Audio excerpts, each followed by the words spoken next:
اعوذ باللہ من الشیطان الرجیم، بسم اللہ الرحمن الرحیم، الحمدللہ رب العالمین، وصلی اللہ علی سیدنا محمد وآلہ الطیبین الطاہرین۔ ناظرین کرام، ایک بار پھر آپ کا استقبال ہے انوار غدیر نام کی اس سیریز میں، جس میں ہم غدیر کے آس پاس اور غدیر کے ایام میں، ان دنوں میں جس میں واقع غدیر انجام پایا اور رونما ہوا، اس کے آس پاس جو اہل بیت کے فضائل کے سے متعلق واقعات اور واقعات جو پیش آئے، ان کو آپ کے سامنے پیش کر رہے ہیں۔ انہی دنوں میں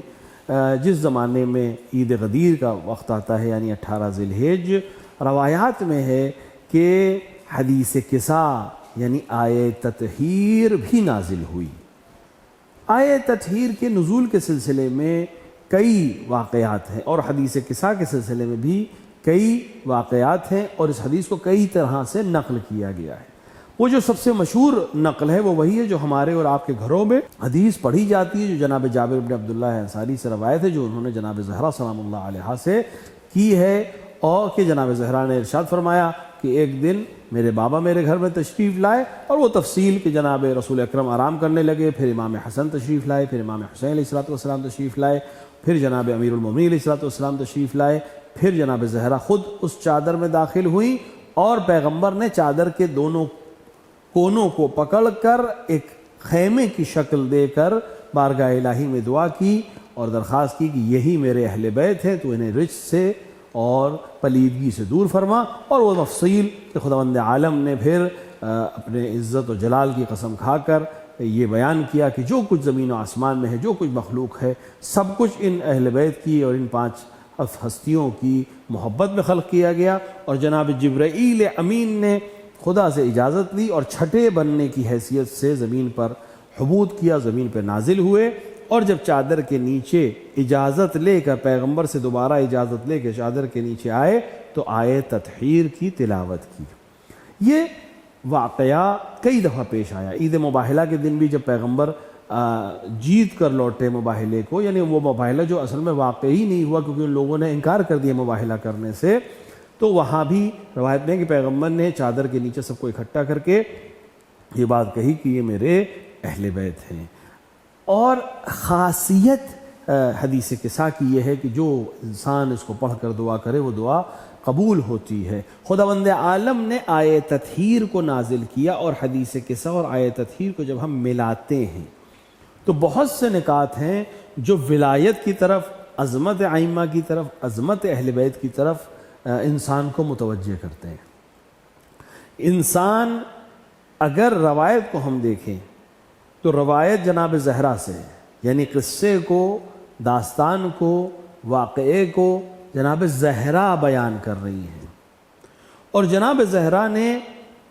بیان کرتے کرتے ایک دم سے خدا کے قول کو بیان کرنا شروع کیا کہ خدا یہ کہتا ہے، نہیں کہا کہ پیغمبر نے مجھے یہ خبر دی کہ خدا نے یہ کہا، بلکہ جناب زہرا نے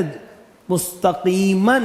بلا واسطہ خدا کے قول کو نقل کیا، جو خود دلیل ہے آپ کے محدثہ ہونے کی، اور یہ کہ اہل بیت کو وہ تمام چیزیں معلوم ہیں یا وہ تمام منظر اہل بیت دیکھتے ہیں جو نبی یا پیغمبر اکرم صلی اللہ علیہ وآلہ دیکھتے ہیں۔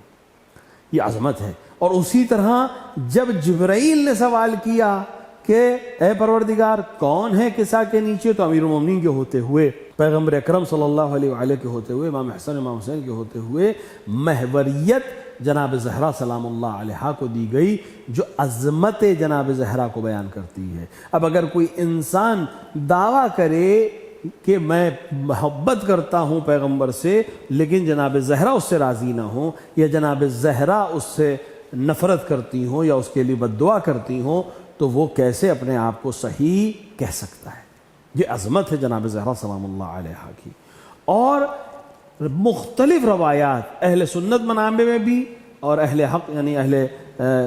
امامیہ کے نزدیک بھی مختلف روایات ہیں کہ آیہ تطہیر کے نازل ہونے کے بعد ام سلمہ سمیت مختلف ازواج نے، پیغمبر کی ازواج نے، پیغمبر کی بیویوں نے مختلف موقع پر پیغمبر سے سوال کیا کہ کیا ہم اہل بیت میں سے ہیں؟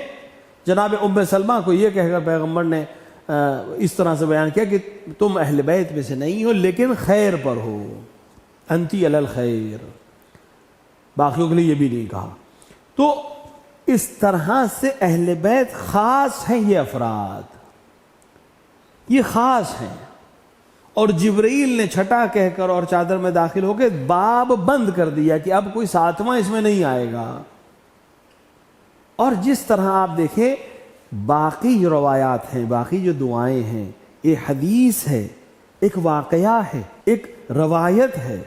لیکن اتنی عظمت ہے اس میں کہ ان 5 افراد کے جمع ہونے کے نتیجے میں اگر کسی محفل میں، کسی مجلس میں، کسی نشست میں محب اہل بیت اس کو پڑھے تو خدا اس کی دعاؤں کو قبول کرتا ہے، اس کی گناہوں کی مغفرت کرتا ہے۔ اتنی عظیم ہے ایک فضیلت اہل بیت کی، ان کا اکٹھا ہو جانا۔ تو جن کا اکٹھا ہو جانا اتنا بابرکت ہے، اگر کوئی انسان ان کو قبول کر لے، ان کی باتوں کو ماننے لگے، ان کی روش پہ چلنے لگے، اور وہ بارگاہ الہیہ میں اس شخص کی شفاعت کریں تو اس شخص کا کیا مقام ہوگا۔ لہذا خود حدیث کسا اور آیت تطہیر عظمت اہل بیت پر ہے، اور خداوند عالم وعدہ کر رہا ہے کہ ہم نے ان سے رجس کو دور کر دیا ہے۔ یہ خود دلیل ہے کہ جن سے رجس کو دور کیا وہ اہل ہیں حکومت کرنے کے، وہ اہل ہیں ولایت رکھنے کے، کیونکہ ہر انسان اگر وہ غیر معصوم ہے تو اس کے اندر ہوا اور ہوس ہوگی، خواہشات ہوں گی، اس کے فیصلے پر خواہشات غالب آ سکتی ہیں۔ لہٰذا ایک ایسے انسان کو ہاتھ میں امور کو دینا مملکت اسلامیہ کے کہ جس کے اوپر اس کی خواہشات غلبہ کر سکتی ہیں بہت خطرہ ہے۔ لہٰذا آیت تطہیر کے ذریعے سے پیغمبر کی اہل بیت کو خداوند عالم نے منتخب کیا کہ ان کو ہم نے پاک رکھا ہے اور پاکیزہ رکھا ہے، یہ ہوائے نفس کے شکار نہیں ہیں، ان کا حق ہے کہ حکومت ان کے ہاتھ میں دی جائے۔ لہٰذا خود حدیث کسا ایک سند ہے عظمت پیغمبر کی اور آل پیغمبر کی، عظمت اہل بیت کی، جناب زہرا کی محوریت کی، اور ساتھ ہی ساتھ ہمارے لیے اور شیعوں کے لیے ایک نوید ہے، کیونکہ اس حدیث میں آخر میں جملہ ہے کہ جہاں جس محفل میں ہمارے شیعہ اور ہمارے محب، ہمارے چاہنے والے ہوں اور اس حدیث کو پڑھیں اور دہرائیں، خدا ان کی مغفرت کرے گا۔ محب کا لفظ بھی استعمال ہوا ہے اور شیعہ کا لفظ بھی استعمال ہوا ہے۔ شیعہ کی شرائط بہت سخت ہیں، انشاءاللہ کسی اور ایپیسوڈ میں اس کو ہم بیان کریں گے۔ محب یعنی چاہنے والا، ہر چاہنے والا شیعہ نہیں ہوتا، ظاہر ہے کہ جو شیعہ وہ چاہنے والا بھی ہے، لیکن جو شیعہ اہل بیت کا شیعہ ہے اس کے خاص مقام ہیں، خاص تقاضے ہیں، لیکن محب چاہنے والا کوئی بھی ہو سکتا ہے، کمیوں کے ساتھ بھی ہو سکتا ہے۔ اہل بیت نے اس حدیث میں آ کر ان کو بھی نوید دی ہے کہ جو ہمارا چاہنے والا ہے، اہل بیت نے اس میں دونوں کو نوید دی ہے کہ جو ہمارا شیعہ ہے وہ بھی اور جو ہمارا چاہنے والا ہے وہ بھی اگر اس حدیث کو کہیں پڑھے تو خدا اس کی دعاؤں کو قبول کرتا ہے۔ لہٰذا خود حدیث کسا عظمت پیغمبر پر بھی دلیل ہے، آیت تطہیر ولایت کی عظمت پر بھی دلیل ہے، اہل بیت کی پاکیزگی پر بھی دلیل ہے، اور خلافت بلا فصل کے لیے بھی دلیل ہے، کیونکہ جو معصوم ہے اسی کو حق ہے کہ پیغمبر کی جگہ پر بیٹھے۔ بارگاہ الہی میں دست دعا ہے کہ وہ ہمیں توفیق عطا فرمائے کہ ہم برکت اور عظمت اہل بیت کو سمجھ سکیں، خود بھی جان سکیں، دوسروں تک بھی پہنچا سکیں۔ وصلی اللہ علی سیدنا محمد وآلہ الطیبین الطاہرین۔